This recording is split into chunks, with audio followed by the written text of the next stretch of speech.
សួស្តីជួបខ្ញុំសាជាថ្មីជាមួយនឹងខ្ញុំបាទរតមួយរយៈនេះដែរខ្ញុំគឺមិនសូវមានពេលវេលានោះទេដោយសារតែរវល់នឹងកិច្ចការមួយចំនួនអញ្ចឹងហើយសូមអ្នកនរគ្នាគឺអធិស្ឋានផងផ្ដើមសាច់រឿងរបស់យើងមកយើងក៏បានឃើញនៅយក្សពណ៌ក្រហមមួយដែលមានឈ្មោះថា Demo Nahat ដែលគឺជាសត្វវេទមន្តកម្រិតទី9ថ្នាក់ដំបូងហើយយក្សអារក្សក្រហមមួយនេះដែរគឺបញ្ចេញទៅដោយលោកកាពីតានរបស់យើងលោកកាពីតានបានចេញបញ្ជាទៅកាន់អាប៉ែជែនគីឲ្យបញ្ចេញនូវសារវេទមន្តរបស់ខ្លួនដើម្បីការពារអ្នកគ្រប់គ្នាហើយមនុស្សដែលនៅសល់គឺត្រូវចេញប្រយុទ្ធជាមួយនឹងខ្លួនបាទនេះហើយអ្នកគ្រប់គ្នាក៏បញ្ចេញសត្វរៀងៗខ្លួនប៉ែជែនគីក៏បានបញ្ចេញនៅនាគដីរបស់ខ្លួនចេញមកលោកមូបញ្ចេញនៅអ្នកចម្បាំងក្រុមឆ្អឹងជាមួយនឹងកញ្ញាជំនួយការរបស់យើងបញ្ចេញនៅមយូរ៉ាជាមួយនឹងអាប៉ែឆ្នេរសារបស់យើងនេះគឺបញ្ចេញនៅសត្វមួយដែលស្រដៀងទៅកាន់នាគនឹងចចកខ្លាំងមែនតើហើយដោយសារការបញ្ចេញនៅសារវេទមន្តលើកនេះដែរគឺមិនបានប្រាប់នៅកម្រិតរបស់សារវេទមន្តទាំងអស់នោះទេប៉ុន្តែគ្រាន់តែប្រើអំពីខ្សែឈាមរបស់ពួកគេតែប៉ុណ្ណោះដែលខ្សែឈាមសត្វនីមួយៗនោះសិតតែចាប់អំពីខ្សែឈាមទី10ឡើងទាំងអស់គឺសិតតែជាខ្សែឈាមកំពូលហើយយើងក៏មើលទៅកាន់សត្វនាគដីរបស់អាប៉ែជែនគេក៏បានបញ្ចេញនៅធម្មពលដើម្បីការពារគ្រប់គ្នាដែលចេញជាបានបង្កើតចេញជាគុកព្រំមុខ4ហើយយើងក៏បានឃើញថាសត្វទាំងអស់គ្នាគឺនៅខាងក្រៅនៃរនាំងការពារទាំងអស់នេះជាពិសេសនោះយើងក៏បានឃើញថាចចព្រះច័ន្ទយើងគឺជាអ្នកឈរពីមុខគេតែម្ដងយើងក៏បានឃើញសត្វបិសាចគឺហោះមកច្រើនខ្លាំងមែនតើយើងក៏បានឃើញសត្វវេទមន្តរបស់អ្នកគ្រប់គ្នាគឺកំពុងតែតទល់ជាមួយនឹងសត្វបិសាចទាំងអស់នោះហើយសាច់រឿងរបស់យើងគឺកាន់មកខាន់អ្នកខាងក្នុងវិញគឺកញ្ញាជំនួយការរបស់យើងគឺភ័យខ្លាំងមែនតើគឺខំប្រឹងសួរទៅកាន់អាប៉ែជែនគេថា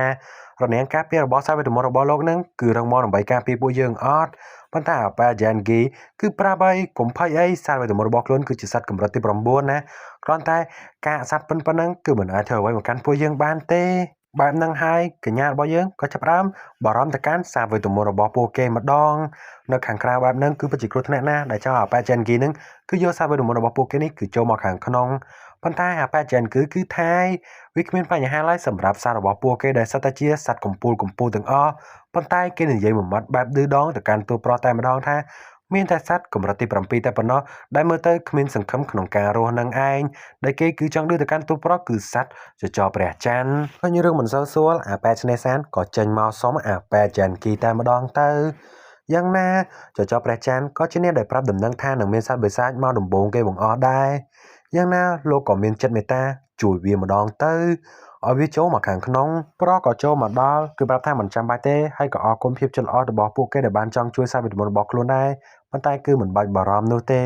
សារវេទមន្តរបស់ខ្លួននេះគឺមានសមត្ថភាពក្នុងការប្រយុទ្ធទៅហើយអញ្ចឹងហើយមិនបាច់ខ្វល់ច្រើនទេហើយកន្លែងនេះដែរទូប្រុសក៏បាននិយាយថែមទៀតថា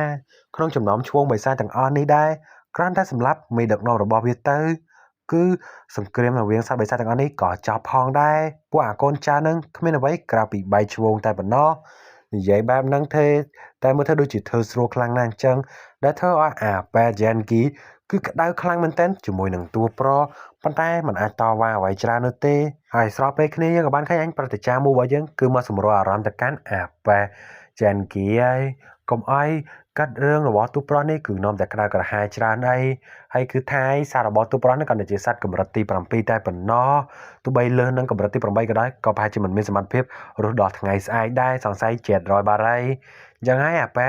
ជែនគីក៏ថាយអញ្ចឹងក៏ល្អផងដែរប្រមានគេទិញទួយទៅដែលពួកគេទាំងពីរនាក់នេះគឺបានប្រើនៅធម្មពលផ្លូវចិត្តគឺនិយាយជាមួយគ្នាដែលមិនអោយនរណាគេឮសម្ដីរបស់ពួកគាត់និយាយឡើយពេលនេះដែរយើងក៏បានឃើញព្រឹត្តិការណ៍មួយរបស់យើងនេះគឺបានប្រើនៅអំណាចនៃសារវេទមន្តរបស់ខ្លួនគ្រាន់តែកញ្ញាជំនួយការឃើញភ្លាមគឺដឹងតែម្ដងនោះគឺជាស្នៀតនៃកញ្ចក់ហើយយើងក៏បានឃើញថាពេលនេះដែររនាំងនាគដីរបស់អាប៉ែជែនគីក៏ចាប់ផ្ដើមភ្លើងឆេះចេញមកដែលអាចមើលឃើញសកម្មភាពការប្រយុទ្ធរបស់សារវេទមន្តរបស់ពួកគេនៅខាងក្រៅបាននោះគឺជាស្នៀតកញ្ចក់ឋានសួគ៌យើងក៏បានឃើញថាសាររបស់អាប៉ែមូកាពីតានអីរបស់យើងហ្នឹងគឺពិតជាមានសមត្ថភាពក្នុងការកម្ចាត់បិសាចទាំងអស់នោះមែនមួយតកាវាយមួយដំបងទៅម៉ាំងងាប់តែម្ដងហើយកញ្ញាជំនួយការយើងនៅពេលដែលឃើញសត្វចចប្រចាំរបស់ទូប្រុសណាគឺធ្វើឲ្យនាងគឺក្តុកក្តួលខ្លាំងមែនតើតើសាររបស់ទូប្រុសគឺ700ហើយមែនទេតែមិនបាច់មើលនោះទេគឺអាប៉ែឆ្នេរសានប្រាប់ឲ្យថាមើលពន្លឺមនុស្សទៅយើងក៏បានឃើញពន្លឺផ្លិតនៅទីឆ្ងាយមួយដែលឃើញកំពុងតែវាយប្រហារសត្វបិសាចនោះឡើងដូចជាពន្លឺបាញ់ទៅកាន់សត្វបិសាចនោះប៉ះស្លាប់តែម្ដងឃើញភ្លាមកញ្ញាជំនួយការភ្ញាក់ផ្អើលខ្លាំងមែនតើគឺសឹងតែមិនជឿទេ ថាវាគឺជាចចព្រះច័ន្ទវាមហាសត្វបិសាចទាំងអស់នោះខំយកហើយមើលតែស្នៀតរនាំងដែលបានបញ្ចេញនោះទៅរតនាងគឺសឹងតែមិនជឿទៀតគឺជាស្នៀតថ្នាក់កំពូលហើយអ្នកគ្រប់គ្នានៅពេលដែលឃើញថាសត្វចចព្រះច័ន្ទរបស់ទូប្រមមានសមត្ថភាពបែបនេះរត់តែគាំងទៀតហើយទូប្រមនឹងថាសមត្ថភាពរបស់វានឹងគឺខ្សោយទេអាចប្រយុទ្ធបានខ្លះតែនេះមែនខ្សោយរបស់គេមែនវាយ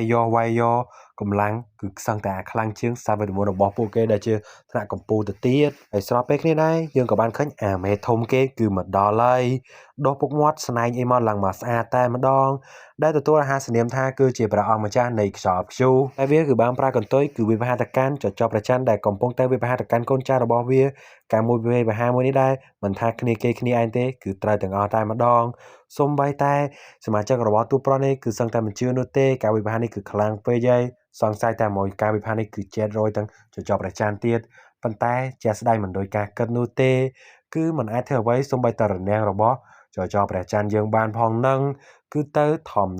តាហើយមកមើលទៅកាន់អ្នកទាំងពីរនេះវិញឃើញសមត្ថភាពនៃស្នៀតការពារនេះដែរគឺដឹងភ្លាមតែម្ដងនេះគឺជាស្នៀតនៃការពារចម្រុះពណ៌ថ្នាក់កំពូលហើយមកមើលទៅកាន់ចចព្រះច័ន្ទរបស់យើងគឺឃើញវាខឹងហើយហក់ទៅវាប្រហារទៅកាន់មេគេនឹងតែម្ដងដោយដាក់ត្រឹមមួយក្រញាំប៉ុន្តែគឺមិនអាចធ្វើអ្វីទៅកាន់មេគេនឹងបាននោះទេគ្រាន់តែធ្វើវានេះគឺរលាត់ស្បែកតែបន្តិចតែប៉ុណ្ណោះដែលធ្វើឲ្យអាប៉ែយ៉ែនគេគឺបានចិត្តតែម្ដងគិតឲ្យថាចចនេះគឺមានស្នៀតការពារខ្លាំងពិតមែនប៉ុន្តែស្នៀតវាបហាវិញគឺឡើងសម្រាមប៉ុន្តែភ្លាមនោះគឺបានធ្វើឲ្យអាមេបិសាចពូរបស់យើងគឺស្រែកមួយទំហឹងហើយធ្លាក់ពីលើអាកាសមកដល់ដីតែម្ដងក្អួតឈាមឡើងខ្វោកហើយឃើញថាវានេះគឺបីពពុះមាត់ឆែកជាមួយនឹងស្លាប់ដែលបានវាបហាដល់ចចព្រះច័ន្ទយើងគឺឡើងពពុះដូចជាត្រូវជាតិពោអញ្ចឹងដែលធ្វើឲ្យអ្នកទាំងពីរនេះគឺរត់តែគាំងទៀតហើយមិនត្រឹមតែមានស្នៀតការពារកម្ពូលនោះទេស្នៀតវាបហាវិញមិនខ្លាំងពិតមែនប៉ុន្តែមានក្រញាំទៅដោយពោពេញទៅដោយពឹសកំណាចពិតជាឆ្កែនេះពិតជាអំណាចពេកហើយមកមើលទៅកាន់ចចព្រះច័ន្ទរបស់យើងគឺហត់ទៅវាបហាផ្ដាច់ទៅកាន់មេពោះរបស់យើងគឺមុំខ្វាច់តែម្ដងហើយមកមើលទៅកាន់ទូប្រុសគឺគិតថាអាចចនេះគឺពិតជាលែងច្រើនខ្លាំងមែនតើគ្រាន់តែជាសត្វកម្ដៅសាច់ដុំសោះមិនក៏លេងយូរម្ល៉េះនេះគឺជាមេបិសាចមួយណាគ្រាន់តែយកមកកម្ដៅសាច់ដុំដូចជាលេងសើចពេកហើយមូលហេតុដែលថាទូប្រុសគឺសត្វទាំងអស់ហ្នឹងគឺជាសត្វដែលសម្រាប់កម្ដៅសាច់ដុំហ្នឹងដោយសារតែទូប្រុសគឺដឹងថាចចព្រះច័ន្ទយើងគឺមានអំណាចនៃត្រកូលនាគរាជបុរាណអញ្ចឹងហើយសត្វប៉ុណ្ណឹងគ្រាន់តែជាសត្វកម្ដៅសាច់ដុំតែប៉ុណ្ណោះហើយយើងក៏បានឃើញថាការដឹកនាំរបស់ចចព្រះច័ន្ទរបស់យើងគឺបានធ្វើឲ្យបិសាចទាំងអស់នោះគឺបានដកថយធ្វើមនុស្សគ្រប់គ្នាគឺសប្បាយចិត្តខ្លាំងតែនឹងជ័យជំនះមួយនេះដែលគ្មានអ្នករបួសតតែសោះហើយយើងក៏បានឃើញអាប៉ែយ៉ែនគីគឺបានចូលមកដល់បាននិយាយទឹកមកវិញគឺមិនបាច់ថ្លៃនោះទេបាននិយាយទៅកាន់ទូប្រុសហាក់តែលោកបងតែម្ដងលោកបងសុភាគឺមើលទៅសត្វលបងនេះគឺពិតជាអស្ចារ្យហើយមកមើលទៅកាន់ព្រឹត្តិការណ៍មួយរបស់យើងបាននិយាយទៅកាន់អាប៉ែយ៉ែនគីថាថ្ងៃហ្នឹងកុំសុភាពពេកមើលហើយគាត់ថាសាររបស់ពួកយើងហ្នឹងគឺការមែនដែលគាត់និយាយបែបហ្នឹងគឺគាត់ចង់ថាទូប្រុសយើងមិនមែនមានសត្វខ្លាំងប្រយុទ្ធតែមួយណាពួកគេក៏មានដូចគ្នាហើយយើងក៏បានឃើញថាសត្វដែលគាត់បានបញ្ចេញនេះគឺជាសត្វកម្រិតទី7ជាសត្វប្រភេទស្វែងរកនៅសត្វបិសាចក្បែរនឹងឯងដូចជាសត្វស្វែងរកនៅព័ត៌មានជុំវិញនឹងដែលខ្ញុំពិបាកហៅខ្លាំងមែនតើក្នុងឆ្កែជាភាសាខ្មែរហើយមកមើលទៅកាន់ទូប្រុសវិញគឺចង់និយាយតែមួយម៉ាត់ទេក្នុងចិត្តគឺសូជ្រិញហើយយើងពេលនេះដែរយើងក៏បានឃើញថាចចប្រច័ន្ទយើងគឺបានអូសអ្វីមកពណ៌លឿងដែលធ្វើពួកគេគឺរត់តែភ្ញាក់ផ្អើលទៀតហើយដែលគាត់មកដល់ភ្លាមនោះគឺធ្វើពួកគេគឺដឹងភ្លាមនោះគឺជាសុទ្ធរបស់សត្វបិសាចតាដែលវាគឺជាអាហារកំណប់ទ្របកម្ពូលមួយរបស់សត្វវេទមន្តហើយសូម្បីតែអាប៉ែមូក៏សរសើរទៅកាន់សត្វចចប្រច័ន្ទនេះផងដែរសមត្ថភាពរបស់វាពិតជាខ្លាំងមែនសម្រាប់មេគេហើយថែមទាំងយករបស់កំណប់ទ្របដ៏អស្ចារ្យនេះមកទៀតផងហើយពេលនេះដែរទូប្រុសក៏មកពិនិត្យមើលស្បែករបស់សត្វបិសាចទាំងអស់នេះនៅពេលដែលឃើញថាវាគឺជារបស់ល្អនិងកម្រហើយជារបស់ថ្លៃក្នុងទីផ្សារទៀតនោះក៏បាននិយាយទៅកាន់ពួកគេថាអ្នកឯងចង់បានអីខ្ញុំឲ្យទាំងអស់តែម្ដងនៅទីនេះគាត់នឹងនិយាយចឹងភ្លាមធ្វើឲ្យអ្នកទាំងពីរនេះរត់តែបញ្ញាផ្អើលទៀតហើយតែទូប្រុសនេះគឺគិតអ្វីទៅបើជាសុកបើជាចៃរបស់កំណប់ទ្របដ៏ល្អនេះមកកាន់ពួកគេប៉ុន្តែប្រតិចាំមូគឺថាឯងសុកចិត្តយកទៅកុំចង់ធ្វើជាសត្រូវជាមួយនឹងអាប៉ែនេះអសមើលតែអំណាចសាររបស់គេមកក្បាលបញ្ចេញឲ្យវិញទៅគឺខ្លាំងប៉ុណ្្នឹងទៅហើយចុះតម្រាំតែសត្វផ្សេងទៀតរបស់គាត់តើអំណាចប៉ុណ្ណាទៅសម្រាប់សម្រួលឲ្យប្រតិចាំមួយជាមួយនឹងអាប៉ែយ៉ែនគីគឺបានគ្រប់ដល់ចិត្តស្មោះទៅកាន់ទូប្រុសតែម្ដងលើកនេះហៅទូប្រុសតែជាលោកបងតែម្ដង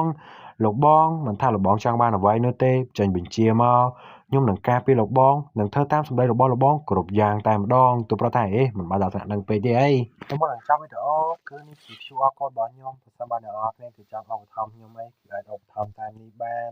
គឺអាចជាការលើកទឹកចិត្តនឹងឯងឲ្យខ្ញុំមានកម្លាំងចិត្តក្នុងការធ្វើវីដេអូបន្តទៀតហើយសម្រាប់អ្នកដែលចង់ join Telegram ខ្ញុំគឺអាច join តាម link ដែលខ្ញុំតម្លាក់ខាងក្រោម comment បាន